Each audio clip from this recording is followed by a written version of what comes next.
Ayan. Ops, Edu, grabe nga po yung titig ni VNC sa kanya.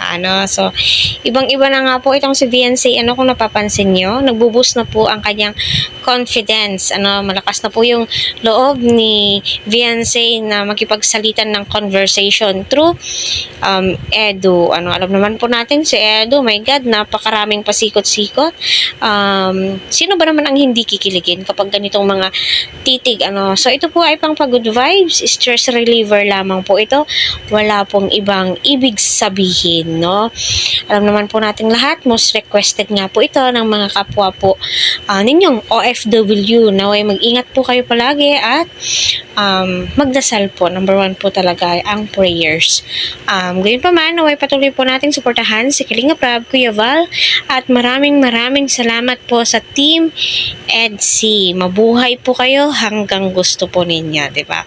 So, itong si Fiancé ay kinilig, no? Habang inilalagay ni Kalingap Edu sa paper bag ang mga binili niyang mga anik-anik o abubot. Sana all yung lalaki nagbibigay ng abubot. No, minsan ka lang makakahanap ng lalaking magbibigay sa iyo ng mga material things, So, para sa akin wala naman pong masama.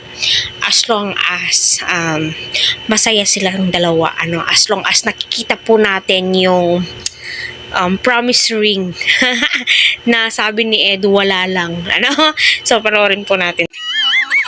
Lagyan na muna natin sa baka mawala.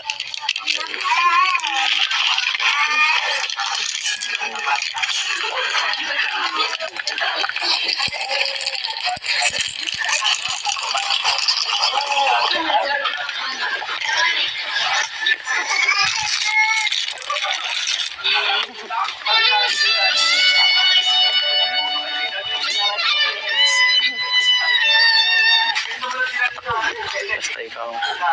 So, ayun, no, kinilig po ako dito sa part na to.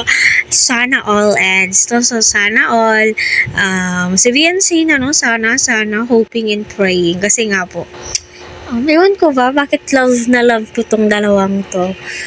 In love po ako kay VNC. Siguro nakikita ko sa kanya yung sarili ko, charot.